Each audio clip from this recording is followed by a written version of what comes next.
Joe Rogan reacts to the Jake Paul versus Anthony Joshua backstage altercation.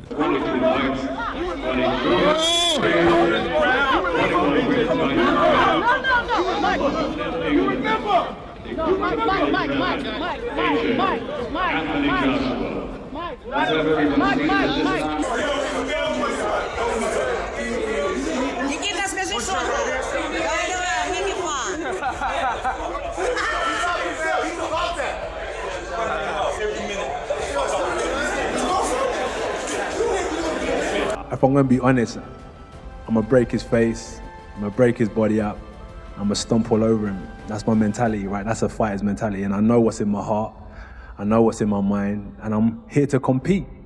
I'm here to prove myself that I'm the better fighter, so I'm looking forward to it. And suddenly, this fight feels very real, because what started as internet noise has now turned into one of the most controversial and divisive boxing matchups we've seen in years, and the entire combat sports world is split right down the middle. Jake Paul versus Anthony Joshua. On paper, it sounds ridiculous, but the deeper you look, the more uncomfortable the conversation becomes. The alleged backstage tension, the trash talk, the subtle jabs from both camps, the way this story keeps escalating without either side shutting it down. If you don't win this fight in 30 seconds, there's going to be two things thrown at him. One, you're no good. A lot of people are going to say, you can't stop Jake Paul in around. You're terrible. You're never any good. So forget he was two-time heavyweight champion in the world. He was the fellow that struggled with Jake Paul. And God forbid he gets beat. Imagine if he got beat, or he gets dropped, or the rest of his career counts pretty much for nothing in most people's eyes. And the second thing is, if he does take him rounds, if he does hold him up, if he does play the game and get a few rounds in, and it's a bit of an exhibition style thing, he'll never be taken serious by most paying public ever again. So I just think it's a no-win situation for Anthony Joshua, apart from the 50 million quid, of course, which is not too bad. Well, my thoughts on it is that Jake Paul's had a lot of accusations over the years for a guy who's had no amateur fights. What's he had, about 10 or 12 fights? I'm not sure what he's had. And, you know, you look at the opposition he's had, and people saying, when's he going to fight somebody? He stepped up. He's stepping up to a two-time world champion, a genuine heavyweight, a proper heavyweight champion, and an active fighter. And this is a big moment for him. And you got to take your hat off to him for that. As regarding AJ, I'm sure AJ's wants a fight back after that, that unbelievable loss he had against Daniel Dubois. That's quite an emphatic loss. He wants to come back, get himself, dip his toe in the water. He's going to get paid a lot of money for this. This fight's going to generate a lot of money, because for me, it's a fighter. Jake Paul's going to be a massive underdog against a big favourite, a big odds-on favourite. Can he do it or not? This is a car crash, and people will watch it, because that's what people do at car crashes, and that's what this is.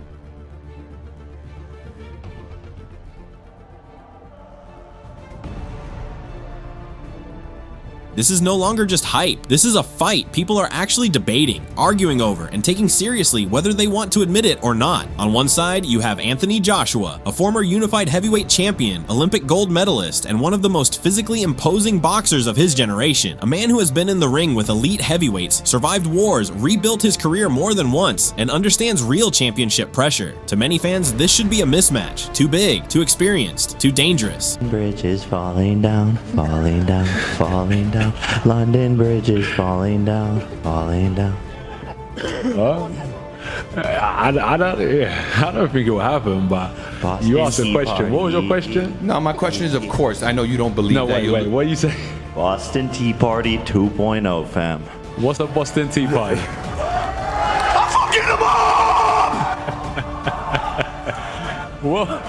What's a Boston Tea Party? It's something that happened many years ago. There was some tea that they threw off. It's a long story. It was in Boston. Yeah. He's trying to say he's going to knock you out. Oh, okay. I'm carrying boxing on my back. I've done it with the Ngannou fight, and I'm going to do it again. I understand the expectation. I don't carry it because the expectation I have of myself is already enough, but I understand it, I acknowledge it, and I respect it.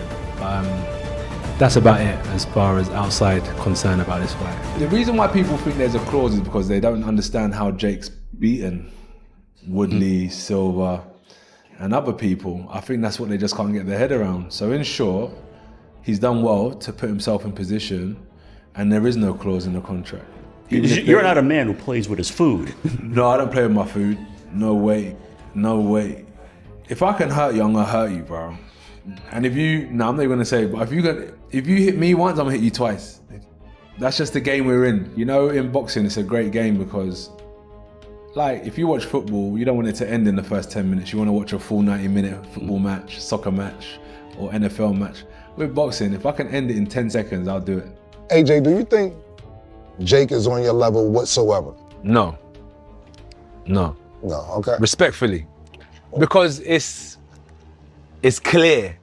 If I say yes, I'm gonna be lying to myself, and I can't lie to myself. It's not that he can't compete, right. But when you talk about, for example, music, how many albums I've put out, how many mixtapes I've put out, he just hasn't got the body of work I've got in boxing. Gotcha. It's a crazy fight, isn't it? Like, if you would have told me this how long's Jake Paul been into it now? 5 years. If you would have told me this 5 years ago, I would have never thought that this was possible. Anthony Joshua, former Olympic gold medalist, 2-time heavyweight champion of the world, I believe. Fought all the greats of this era, apart from Tyson Fury. And now he is fighting Jake Paul, who's essentially social media guy, former Disney guy. But also, we've got to give him his credit, he's a pretty good boxer. Like, he's coming into it, he's getting better every fight, it seems. Questionable opponents. This is a wild matchup, but Anthony, like, there's been a lot of stick out there, Anthony Joshua, people saying, like, why is he fighting Jake Paul? Look, for Anthony Joshua, this is an 8-rounder, isn't it? Or is it 10-rounder? This is an 8-rounder. The guy he'll be getting something like 50 million for the fight. Look, if the shoe was on the other foot, all of us, me, you, people behind the camera, we would all do an easier job than our own job for that amount of money. Let's stop being silly. Let's stop the flack towards Anthony Joshua. We would all do the same thing if we got the opportunity.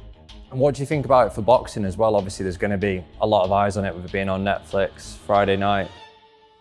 I don't get the notion that this hurts Anthony Joshua's legacy and hurts boxing.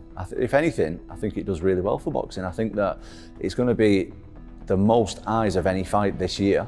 But then there's Jake Paul, and this is where the stigma gets uncomfortable, because Jake Paul is no longer the joke he once was. He's younger, fresher, far more active, and obsessively dedicated to boxing in a way that surprises even his biggest critics. He's training full time. He's improving every fight. His power is real, his confidence is unshakable, and most importantly, he believes he's already won before he ever steps into the ring. That belief matters a lot. The boxing community is split because this fight represents two completely different timelines colliding. That's why Jake Paul will look to throw a few hooks over the top and catch him. Sometimes, you know, if you're a big guy, it's harder fighting the small guys who move around a lot. So maybe Jake Paul's going to get on his bike a little bit, and it's going to take Anthony Joshua a little bit of time to get to him.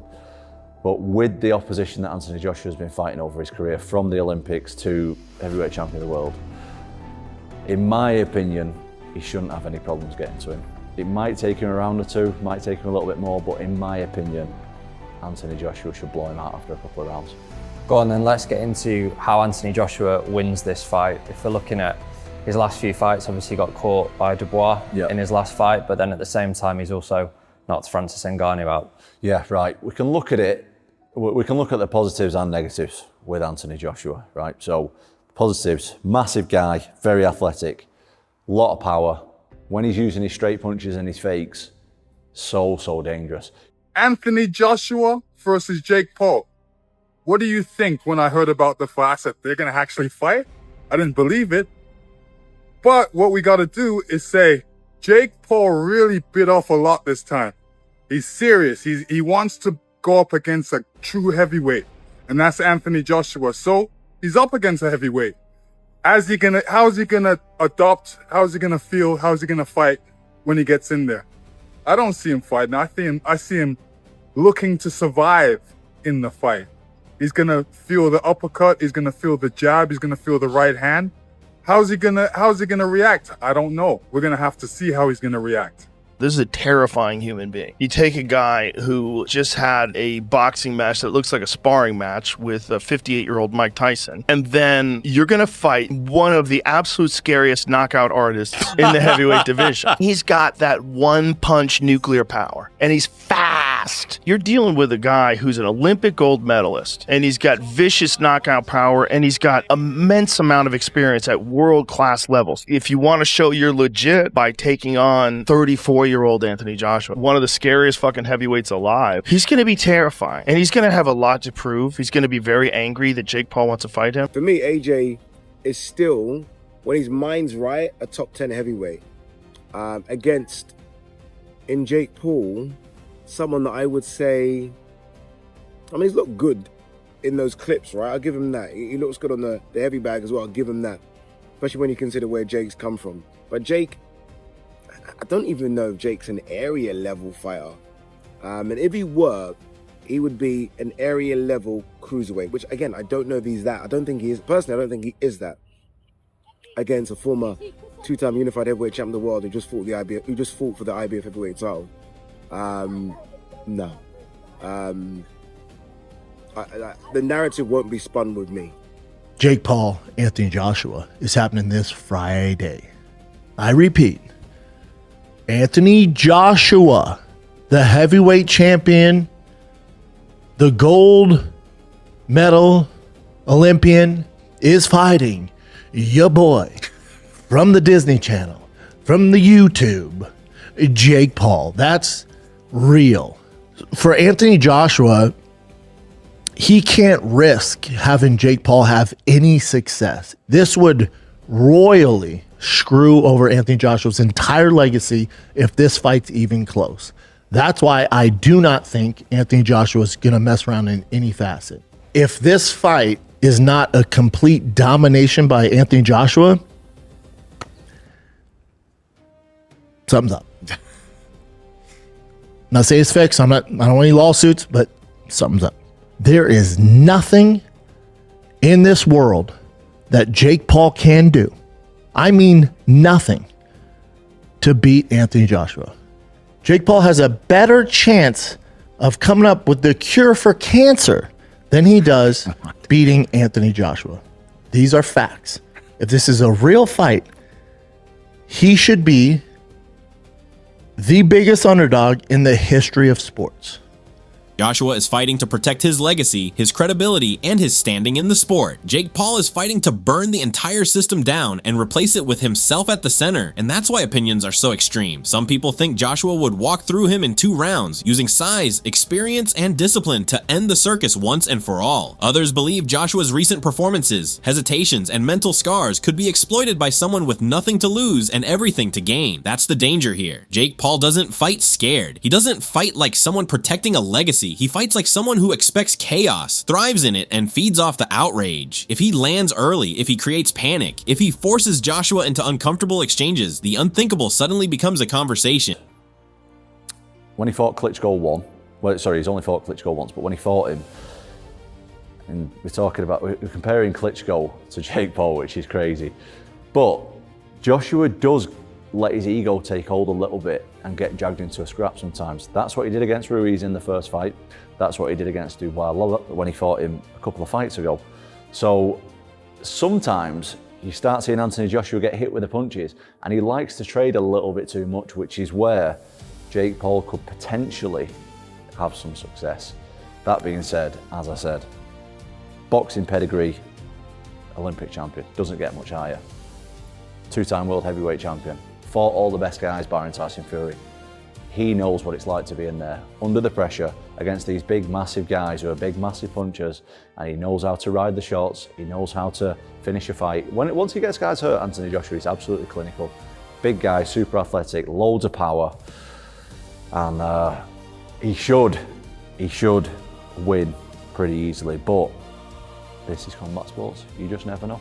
I know you love this question as well, always for yourself, but Anthony Joshua's chin as well. Thoughts on that? I think it's heavyweight fighting. If you get hit, you're going over. But I think it's not the chin that's questionable with Anthony Joshua. For me, it's his approach. Sometimes he gets hit, and the boxing, even though he's got this massive boxing pedigree of, like we said, Olympics, all these professional fights at the high level, sometimes when he gets hit, he seems to get dragged into a scrap a little bit too much for me. So I don't think it's the fact that his chin's bad at all. I think it's the fact that he exposes himself a little bit too much to getting hit. When he gets in that scrapping mode, which is great, sometimes you need to get in that scrapping mode to finish the fight, which is amazing. But sometimes he gets in it, for me, a little bit too much, puts himself in danger a little bit. Jake has said a lot of derogatory stuff about AJ, probably just selling the fight. He's chinny, he's washed, he's getting beat up. I thought when AJ walked across him, that maybe he just doesn't care about him so much, but I would have loved to have seen AJ gone, look what you got now. No, look what you've got now. The presence is there. You don't have to say nothing. Yeah, you know what I mean? But, and you That's know, just not small man syndrome. Jake, you see, like Jake, we know he's confident. Does crazy things at press conferences. He's wild. He was at this press conference with AJ. He wasn't as wild. He wasn't as wild, and he was, and he was gonna do this trolling thing where he was gonna motorboat AJ's chest. If you watched it, come on, man, you gotta know. Oh, yeah. So. But when you don't know what motorboating is. You're a motorboating king, I've heard. It's been a while. Word around the campfire, you're a motorboating When you king. watch the press conference, when they go face to face, you see him stare at AJ's chest for a few seconds before he looks up at him. But he backed out. So he knows what time it is. He knows that, okay, this is serious. I'm gonna do my camp. I believe in myself. I've got a big overhand right. But when he faced him, he was like, you know what, let me not do that. So that shows a little something. There's somehow, I don't know how it's going to happen, but I think it's going to be the biggest upset in sporting history. That's so I think there's something that, because it's so obvious. It's so obvious. AJ has got all of the. I think there's something's going to happen. Either a no contest, either something, a cut, and a no contest. To be quiet? Why you told me? A cut, for instance, a big clash of heads, or something's going to happen where AJ's. It's just. I don't know why. Because it's so. I'm going opposite way. I think this guy is ill. Yeah, I tightened him up this morning. And that's why this fight won't go away. Joe Rogan reacting to the situation only adds fuel to the fire, because when someone like Rogan acknowledges the madness, it signals something important. This isn't just influencer boxing anymore. This is a culture clash. Traditional boxing versus the new era. Respect versus relevance. History versus momentum. And whether fans like it or not, the momentum is loud. Social media is already tearing itself apart over this matchup. Too much, and that's when you see him get caught with the big shots. How does Jake Paul win this fight? This is the question. Can he win the fight? Of course he can win the fight. It's a fight. Anybody can win. Jake Paul, let's just have a little look at his record. So get his box rec up. So his first fight, Nate Robinson. That's it. That's the other guy's debut, so fair enough. Second fight, Ben Askren. Ben Askren is obviously a UFC fighter, not a boxer, not known for his hands. Knocked him out. Tyron Woodley, again, first boxing fight, former UFC champion. Good hands, decent win, to be fair, for Jake Paul. Anderson Silva, one of the best strikers in MMA, also when they fought well into his 40s with 1,000,000 miles on the clock. Tommy Fury, my guy Tommy Fury. Tommy Fury beat him. Tommy Fury, lovely guy, been boxing a long time. Not a championship level boxer when they fought each other. Tommy Fury, still not a championship level boxer. He'll tell you that himself. Tommy Fury has still got a lot to learn before he gets to that level. Like I say, me and Tommy are friends. We've trained a lot together in the past. But Tommy Fury, right now, I'm not saying that he can't be an elite level boxer, but right now he's not creme de la creme boxing level. Who else has he fought? So he lost to Tommy. Then Nate Diaz. Nate Diaz, UFC legend, a lot of fights. A lot of miles on the clock. MMA fighter. And then we've got Andre August, who he knocked out. That was a good win for him. Ryan Boland. He was 17-2. Then he fought Mike Perry, beat Mike Perry. Mike Perry again, MMA fighter, bare knuckle fighter, not a boxer. Jake Paul's a lot bigger than him. Then he fought Mike Tyson. Obviously, Mike Tyson needs no introduction from me. Mike Tyson's 50-something years old when he fought. Then he fought Julio Cesar Chavez. Loads of miles on the clock. Boxer, good level boxer, but when they fought, he's got a lot of miles on the clock. So, some may say that Jake Paul's record is a little bit questionable with. So Jake Paul against Anthony Joshua. This is not an attack on Jake Paul, but here's the equivalent. This is the equivalent of me completing Call of Duty hardened level, okay, and then doing 4 weekends of paintballing. Once I've done that, jumping on the back of a Chinook helicopter with the British Parachute Regiment and deploying to a war zone. That's the equivalent. Best case scenario, I end up dead very quickly. Worst case, I'm a liability to everyone around me, and then I end up dead. Jake Paul's a novice. Put it this way, every one of the 16 qualifiers for the heavyweight division in the Paris Olympics, equivalent weight to Jake Paul, every one of them would knock out Jake Paul in 12-ounce competition gloves. He's doing well, he's coming on well, but he's a raw novice. He shouldn't be getting in the ring. Fighters are weighing in, analysts are hedging their words, promoters are watching closely, because if this fight actually happens, it will not just be about who wins or loses. It will permanently reshape how combat sports are viewed. If Joshua wins, he restores order. If Jake Paul wins, the sport may never be the same again, and that's why people can't stop talking about it. This isn't about skill alone anymore. It's about timing, it's about pressure, it's about who cracks first. And as this story continues to escalate, one thing is clear: the stigma surrounding Jake Paul versus Anthony Joshua is only getting crazier by the day.